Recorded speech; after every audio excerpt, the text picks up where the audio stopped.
Welcome TV three speed news. Musi నది సుందరీకరణపై BRS నేత తలసాని శ్రీనివాస్ యాదవ్ కీలక వ్యాఖ్యలు చేశారు. మూసీ అభివృద్ధికి తమ పార్టీ వ్యతిరేకం కాదని స్పష్టం చేశారు. అయితే శుభ్రపరిచే పేరుతో లేదా అభివృద్ధి పేరిట విధ్వంసం చేస్తే సహించబోమని హెచ్చరించారు.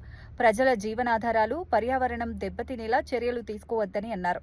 అభివృద్ధి పేరుతో అన్యాయాలు జరిగితే బీఆర్ఎస్ ఉద్యమానికి దిగుతుందని పేర్కొన్నారు. ప్రభుత్వ నిర్ణయాలు పారదర్శకంగా ఉండాలని సూచించారు. ప్రజల ప్రయోజనాలను కాపాడే విధంగా ప్రణాళికలు అమలు చేయాలని డిమాండ్ చేశారు. ఒక విధ్వంసం చేయడానికి మరి ప్రభుత్వం పూనుకొని అనేక వేలాది మంది అభాగ్యులు ఆ ప్రాంతంలో నివాసం ఉండేవాళ్ళు బిక్కు అనుకుంటూ ఈరోజు ఏ పర్మిషన్స్ లేకుండా డిపిఆర్ లేకుండా మేము మా ఇష్టం ఉన్నట్టు చేస్తాం. మాకు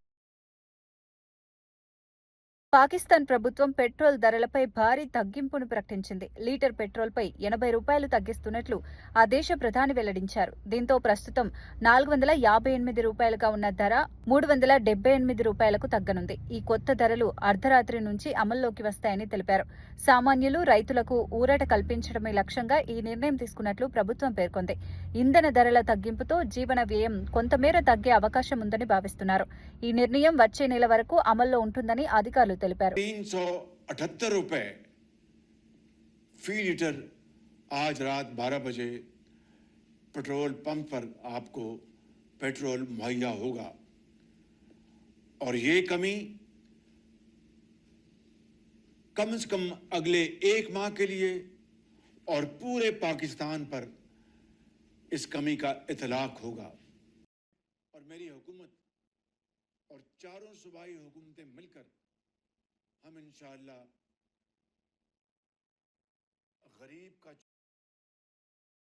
మహారాష్ట్రలోని నాసిక్ జిల్లాలో విషాదకర ఘటన చోటు చేసుకుంది. దిండోరి పట్టణ పరిధిలో కారు అదుపు తప్పి బావిలో పడిపోయింది. ఈ ప్రమాదంలో ఒకే కుటుంబానికి చెందిన 9 మంది ప్రాణాలు కోల్పోయారు. శుక్రవారం రాత్రి ఒక ఫంక్షన్ కు వెళ్లి తిరిగి వస్తుండగా ఈ ఘటన జరిగింది. సమాచారం అందుకున్న వెంటనే స్థానికులు, పోలీసులు ఘటనా స్థలికి చేరుకున్నారు. రక్షణ చర్యలు చేపట్టినప్పటికీ అప్పటికే అందరూ మృతి చెందినట్లు తెలిపారు. ఈ ఘటనతో ప్రాంతంలో విషాదం నెలకొంది. కుటుంబ సభ్యుల మరణంతో బంధువులు కన్నీరు మున్నీరవుతున్నారు. नमस्कार, हमारे यहाँ पे एक घटना हुई है दिंडोरी में। इंदौरी गांव के कुछ फैमिली मेंबर्स थे दरगुड़े नाम के। उनकी पूरी फैमिली जो है वो एक एक्सीडेंट हुआ उनके साथ। శ్రీకాకుళం జిల్లా పాతపట్నం జాతీయ రహదారిపై ఫ్లైఓవర్ నిర్మాణానికి అదనంగా 15 కోట్ల రూపాయలు మంజూరైనట్లు కేంద్ర మంత్రి రామ్మోహన్ నాయుడు తెలిపారు. వంతెన సమీపంలో ఉన్న శ్రీ నీలామణి దుర్గా అమ్మవారి ఆలయ ప్రాముఖ్యతను దృష్టిలో ఉంచుకుని ప్రతిపాదనలు పంపినట్లు చెప్పారు. తాజాగా జాతీయ రహదారుల సంస్థ ఈ నిధులను ఆమోదించిందన్నారు. ఈ ఫ్లైఓవర్ నిర్మాణంతో ట్రాఫిక్ సమస్యలు తగ్గి ప్రయాణం సులభమవుతుందని తెలిపారు. ప్రాంతీయ అభివృద్ధికి ఇది దోహదపడుతుందని పేర్కొన్నారు. పనులు త్వరలో ప్రారంభమవుతాయని ఆశాభావం వ్యక్తం చేశారు. ఎదురుగా నిర్మాణం అవుతున్నటువంటి రోడ్ ఓవర్ బ్రిడ్జ్ ఏదైతే ఉందో అది చాలా ప్రాముఖ్యత కలిగింది. స్థానిక ప్రజలకే కాకుండా ఎదురుగా నిర్మాణం అవుతున్నటువంటి రోడ్ ఓవర్ బ్రిడ్జ్ ఏదైతే ఉందో అది చాలా ప్రాముఖ్యత కలిగింది.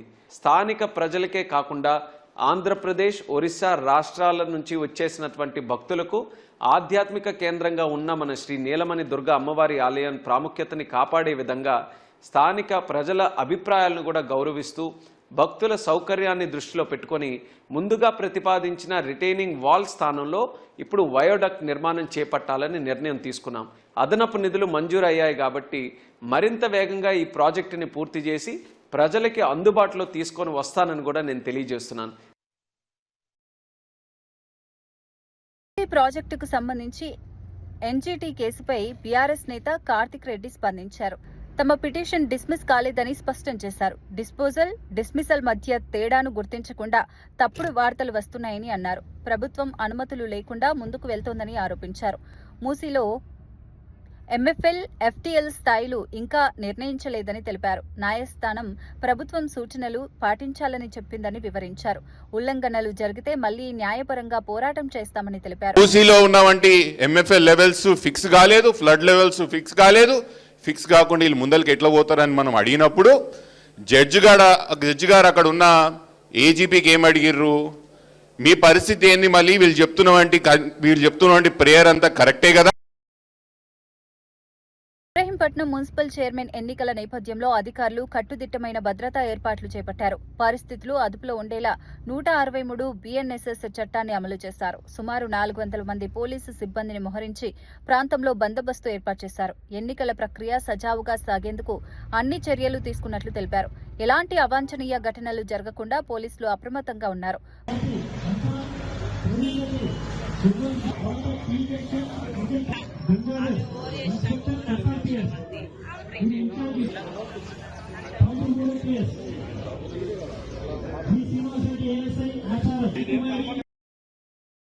టీటీడీ చైర్మన్ పై చర్యలు తీసుకోవాలని వైసీపీ నాయకులు నిరసన చేపట్టారు. కోవూరులో శ్రీ కళ్యాణ వెంకటేశ్వర స్వామి ఆలయం వద్ద పూజలు నిర్వహించి తమ ఆగ్రహాన్ని వ్యక్తం చేశారు.